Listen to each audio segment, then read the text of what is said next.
about writing and the power of the written word. All of us in this room, regardless of what age we are, where we come from, our backgrounds, we all love books. And when we were children, our parents or grandparents or aunts and uncles or whoever took care of us and raised us read books to us, and we had stories and we would fall asleep to them. And some of us use books to go to faraway places. If you read Aladdin's Lamp, or if you read Tom Sawyer and Huckleberry Finn, or Mark Twain, or whatever it is you were reading as a child, or you read about the Knights of the Round Table, it took you to another place. So the power of the written word is, it lasts forever. And one of the great joys of my life is writing, and writing books and nonfiction books is a different type of writing. You have to be fact-based. You're telling the truth about something that you've experienced or you've seen, or you're looking at history or a biography, whatever it is. I'm really looking forward to getting into fiction writing, however, which will happen soon. And I've written a couple scripts that have been picked up by Hollywood, so that's very exciting. And you just, okay. It's an expansive thing to write, because your imagination can take you places that you never thought you'd go. But I want to tell you, most fiction books that you read are really based on fact. These stories that you see on television, these scripted series that you see, somebody didn't just dream all that up. People are pulling from their life experiences, from what they know. And so young people, and I say this to you with a lot of love and care, that as I told you yesterday, I know that the world around you right now is a rather dark place. The adults aren't behaving very well across the board. And I know that it can be overwhelming, and I know that your generation deals with anxiety at levels that we've never seen before. There's a loneliness epidemic in this country post-COVID. There is a stress and distress. It seems to be malaise. It's everywhere. But I don't want you to get caught up into that. Because as I told you last night, you are young. This is the most amazing time of your life. And you need to use it, and you need to dream big, and you need to understand it. No matter what everybody else is doing around you, that doesn't have to be you. And maybe there's a future president of the United States in this room. Maybe there's a future senator, a governor, a president of a university. Whatever it is, you can dream it, you can be it. So I don't want you to get caught in the cynicism. And I want you to understand about resilience. Resilience is a word you need to hold on to. And that's why I wrote my last book, Be the One You Need. 21 life lessons I learned taking care of everyone but me. Now, every woman in the room, raise your hand, because you know that really well. Fellas, I'm not saying you don't know this, but you don't know this as well as we do. Because women take care of everybody. That's our role. We're socialized that way. I don't care what generation you come from. It's still a message that we get. And it's passed down to us, and we're walking around exhausted and tired, and we're weary instead of being the amazing creatures that we are. And fellas, there is absolutely a mental health and self-care, lack of self-care crisis with the men too. But we don't talk about it with you, and you don't talk about it with each other. And I want you to know today that if you're a man in this room or a young man and you're struggling with anything, depression, or you're not sure what's going on, you're lonely, or you're feeling like whatever you're feeling, talk about it. It is okay not to be okay. It doesn't make you less of a man. It doesn't make you less masculine. In fact, it makes you more of a man. It makes you more attractive. It makes you stronger, not weaker. So let's break down those barriers and build bridges to one another across the gender divide and across the racial divide and everything else that seems to divide us right now. I really want to call on this generation to be the great change that this country needs to go forward. We, the people of the United States, in order to form a more perfect union. It's always about perfecting the union. I know those words, that's the preamble to the Constitution, and I love those words. Just like I love Mr. Jefferson's words, we hold these truths to be self-evident, that all men are created equal, endowed by their Creator with certain unalienable rights, that among these are life, liberty, and the pursuit of happiness. Those words stick with you because they move you to go higher. And I want to call you to go higher.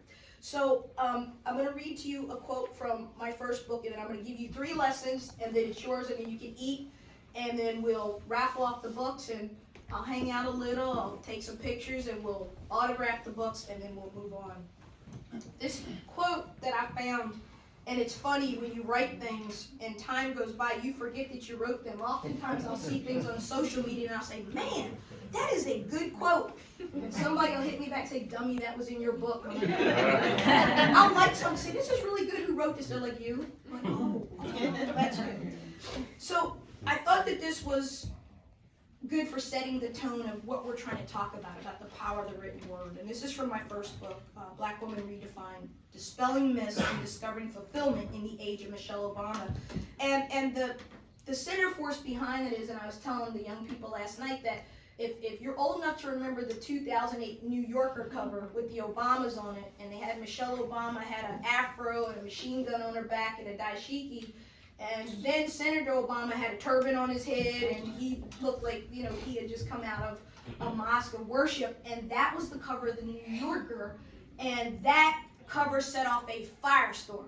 And I wrote a piece in the Washington Post, not very happy about, particularly the portrayal of Michelle, because I felt like it fit every stereotype about black women. You know, she's angry, she's going to take folks on, she's going to, and it was setting a tone, and we hadn't even really met these two people yet.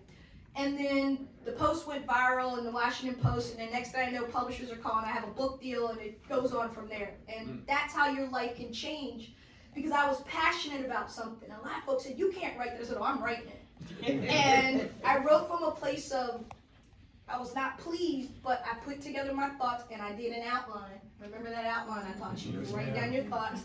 And it ended up opening doors for me that I never would have saw possible, just in a moment of passion and being focused and saying, this is not okay. And so here's a quote from that book. The first duty of a witness is to testify. That is the duty of every generation that walks this earth. To live in our time, to use our words and our wisdom to make better the world around us.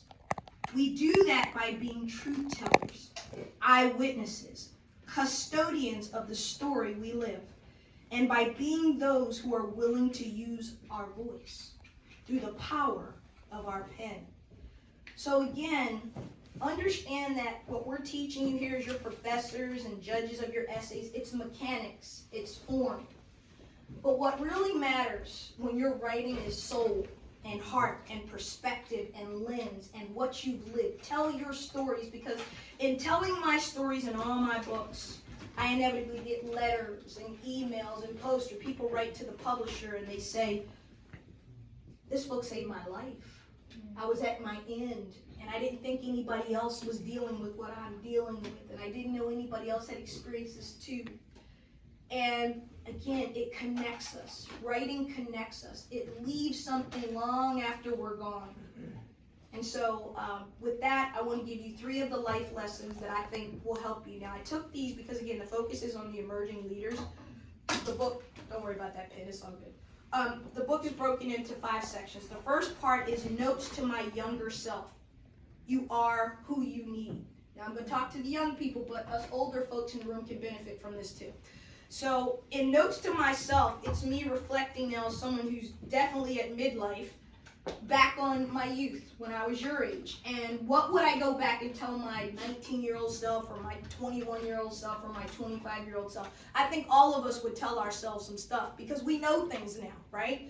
The key is you gotta know what you know now to be able to go back and tell yourself. It wouldn't do you any good to go back and start over if you didn't have the wisdom of living. We've been studying the book of Proverbs, my study group partner and I, and we have been reading Solomon's wisdom. And it's a fascinating read. If you haven't done Proverbs in a while, there's 31 of them. Go ahead and, January has 31 days. And you can read them, but really sit with those Proverbs, because Solomon's dropping some good nuggets that apply to us right here and now about the power of wisdom in your life. And learning and listening. Young people, I was on you last night about this. I don't love the devices.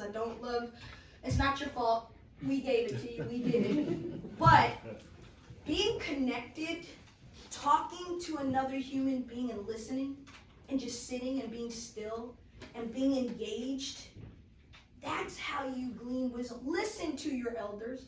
Listen, y'all thought I was tough on those papers. I met Kay James when I was So it was summer of '92. She's Deputy Secretary of HHS to Lou Sullivan. I'm a first year. I gotta be 23, maybe. That's how long I've known Kay. I'm 57. That's a long time. Kay was a tough mentor. Real tough. And these were back in the days when there were not a lot of women in high positions, particularly not women of color. We were always the only one in the room. And I didn't get cuddled. I didn't get loved on. It was, girl, get it together, get it done, get focused, move it. And at the time when I was your age, I probably thought, man, that's kind of harsh. Can't I get a little love? My feelings are hurt. Yeah. I am much better for it. I am much better for the learning and the sitting and the listening. And I want to encourage you to not be in your feelings, because I told you about your generation. Y'all are always in your feelings. And that's not going to serve you well. Because life can be tough. And life can throw you curveballs that you never see coming. And you've got to be, what did I say, resilient. And you've got to be able to talk about it and work through it and ask for advice and then shut up and listen to the advice. And you don't always got to push back. You don't always got to argue. Sometimes you just got to listen and then go pray about it. And trust that your mom, your dad, your grandma, somebody like myself or Mrs. James or whoever, we've lived. We've taken hard knocks. We know what it's like to win and to lose. We know what it's like to be healthy and sick, to be in want and to have plenty. And you got to trust that we're not going to lie to you. We're not going to tell you the wrong thing. So everything's not an argument. Everything's not a pull out my phone. Everything's not a, well, you know, you hurt my feelings. So what? Your feelings are going to get hurt. You'll be all right. That's how you grow. Okay? So, notes to my younger self. I picked 3 of the 5 that I thought would be good for you. First one is, the first life lesson in the book is, get out of their box. You are not your family. Now, take a deep breath. Some of you have amazing families. And you have been blessed with generational support and love and stable families and all kind of good stuff. That was not my experience. That is probably not the experience of a lot of people in this room. You love them because they're your family. But families can be interesting. And they can be challenging. And one of the things that matters, particularly when you are the first one to go to college, or you are the first one to go to grad school, or you're the first one to get a job in a meaningful way outside of the home, or you are the first one to do whatever it is you want to do, it will not be easy. And some of the most difficult critics will be your own family. And some of the people who will not be as supportive as they should be will be your family. What am I saying?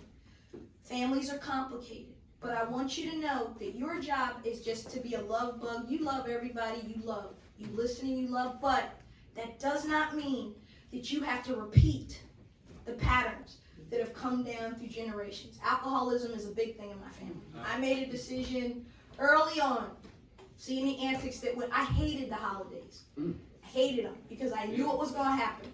They were going to start fighting, cussing, drinking. It was going to be bad. Yeah. And I remember being pretty young and saying, that will never be me. I am not going to drink like that. That is not going to be my life. And it hasn't been. And what I'm saying is you got to make a decision. I talked to you about this last night. Life comes down to making decisions. You are not in anybody's box. You do not have to replicate bad behavior. You do not have to replicate generational curses. The scriptures talk about it Sunday. Scriptures talk about generational curses. You think that's in there for no reason? It's in there for a reason, because that wisdom says, somebody says, I'm not doing this no more. I want something different.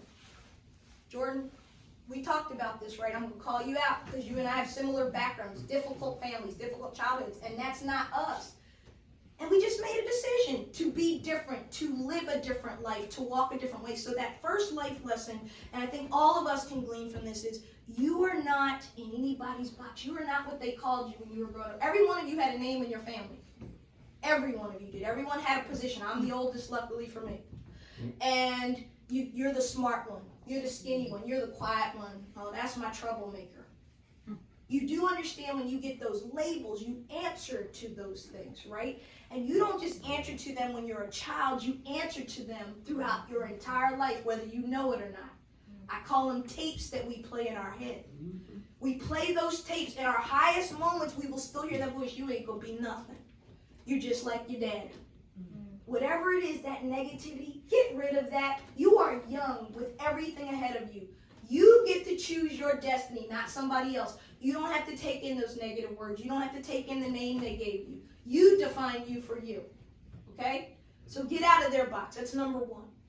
The second lesson that I wanted to share with you out of this first section, again, because these are notes to my younger self, is I think really important for your generation. We were looking at life lessons, and I'm going to really emphasize this with the African American culture. I think some of our brothers and sisters from other communities do a better job at managing mental health and wellness because their cultures give them permission to say, okay, if I'm not feeling well, or if I'm not okay, I need to go to the doctor, and if I need to take a pill, I'll take a pill. Our community, the black community, doesn't really like that. We frown on, the church has a big root, and yes, you need to talk to Jesus. Jesus is good. Yes, but you know what? If you're dealing with some type of disorder and you're bipolar or you got anxiety, whatever, you might need some medication too. Well, in addition to. And so taking care of your mental and emotional health first, putting you first, again, I know this is anathema to how we're raised, particularly as black women, but as women, secondarily, and men are really good at telling you what they want, what they need, and what they're not going to do. We're not really good at that. And I want to call on you young women in the room to be better at that and to understand that you don't owe anybody your life or your peace or your soul or your happiness or your joy. Your mental health and your wellness matters because when you're happy, when you're healthy, when you're whole, you got more to give. What do they tell you every time you get on a plane? Put your own oxygen mask on before you put someone to help someone else. Why do they tell you that? Because it's important to take Because care of you yourself. can't Dig deeper. Tell me why they tell you that. Because you can't help anyone if you're. Boom. She said, when you get on a plane, they tell you to put your own oxygen mask on first every time you get on the plane. Am I correct? Yes, And she tells you that because if you got a baby next to you, if you got granny next to you, whatever you got, and something goes down and you lose oxygen, you can't help the baby, you can't help grandma. So it's a very simple concept of putting your own health and wellness first. There's nothing wrong with that. You are not bad. You are not selfish. You are not wrong. You are none of that. You're just a human being. You are not a human doing. We got to stop doing so much and we got to start being. The third one and the last one that I want to share with you is one of my favorites in the book, and it's titled Wander and Wonder. Life is an adventure. Live it. Wander and wonder. Two very different words. They sound similar. One's with an A, one's with an O. Wander means I want you to explore. Get out of your hometown, get away from your family, see things, travel, hike, go on an archaeological dig, go to Europe, go to the Far East, go across this. I have been blessed to go across this amazing place called America. I think there's only 2 states I haven't been to, and that's the Dakotas. Both of them. But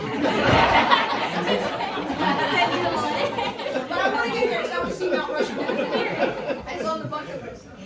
But as I've traveled this amazing country, from the food to the people to the music to the culture, it's amazing that you live in the same great land, but that people down in South Carolina are different from Kansas, and Kentucky is different from Georgia, and Maine is different than California, and yet we're all Americans. And it's an amazing journey to just go through and experience it. Do that. Get in your car before you die, everybody in this room, and drive from San Diego, California, up to Mount Shasta, almost to Oregon, the Pacific Coast Highway. Do it before you die. It is the most amazing thing to see the ocean at your side the whole time you're driving. Get a convertible, have some wine, have somebody really good looking next to you in the car, and